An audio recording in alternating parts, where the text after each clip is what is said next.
চিংড়ি মাছ দিয়ে গাটি কচুর তরকারি করবো। এই দেখো করেছি আমি, কিভাবে করব তোমাদের সামনে শেয়ার করছি। চিংড়ি মাছ দিয়ে গাটি কচুর তরকারি সবারই খুব ভালো লাগে। আমি প্রেশার কুকারে একটু অল্প করে সেদ্ধ করে আলাদা রেখে দিয়েছি সাইডে। এবার কড়াইতে তেল দিয়ে আমি কি করব, তেলটা একটু খুন্তি দিয়ে গরম করে পুরো কড়াইটা নাড়িয়ে নিলাম। এবার আলু দিয়ে দিয়েছি, আলুটাকে ভাজা করার জন্য।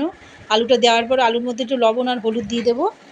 লবণ আর হলুদ দিয়ে আলুটাকে একটু দেখো ভাজা ভাজা করছি। আলুটাকে ভাজা, তেলটা গরম হয়ে গেছে, দেখো বেশ ফুটছে, ভালো করে ভাজা ভাজা হয়ে যাচ্ছে। আর এদিকে সাইডে দেখো আমি রেখেছি কাটি কচুগুলো সেদ্ধ হওয়ার পরে একটা ফুটো ফুটো থালাতে রেখেছি। ওইদিকে আলুটা ভাজা হচ্ছে, দেখো আলুটা ভাজা হয়ে যাচ্ছে। আলুটা ভাজা হয়ে গেলে আমি উঠিয়ে রাখলাম। এবার গাটি কচুগুলো ওই তেলের মধ্যে দিয়ে আমি একটু ভাজা ভাজা করছি। দেখো সেদ্ধ তো হয়ে গেছে, অর্ধেক সেদ্ধ হয়ে গেছে, পুরো নরম করবে না, তবে গলে যাবে। একটু সামান্য একটু প্রেসারে একটু সিটি মেরে নামিয়ে দেবে। এবার এই যে এর মধ্যে এবার গাটি কচুটাকে আমি লবণ আর হলুদ দিয়ে এটাও একটু ভাজা ভাজা করছি, দেখো দিয়ে রেখেছি।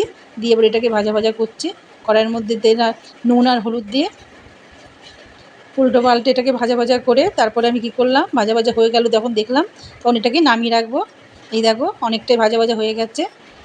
এই দেখো ভাজা ভাজা হয়ে গেলে আমি খুন্তি দিয়ে দেখছি যে এটা কি ভাজা হয়েছে নাকি। এবার এই দেখো ফেটে যাচ্ছে, একটু শক্ত থাকবেই।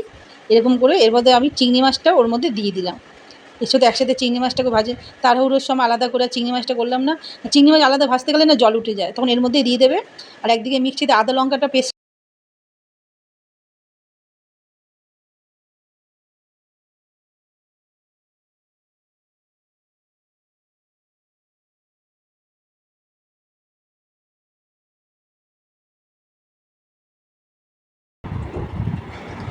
অল্প পরিমাণে লাল লঙ্কার গুঁড়ো এর মধ্যে দিয়ে দিলাম। আর এদিকে কড়াইতে জিরে তেজপাতা শুকনো লঙ্কা দিয়ে একটু ভাজা ভাজা করে নিয়েছি কড়াইয়ের মধ্যে।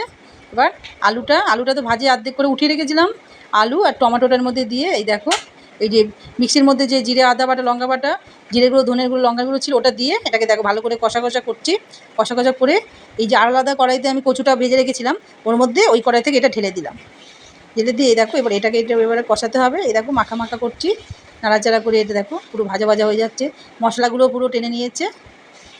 এই দেখো ধোয়াতে একটু অবস্ট্রাকশন হচ্ছে। এই যে দেখো কেমন কষানো হয়েছে। হয়ে গেলে যখন পুরো কষানো হয়ে যাবে আমি পরিমাণ মতো একটু জল, গরম জলে আমি ব্যবহার করে ওর মধ্যে দিয়ে দিলাম।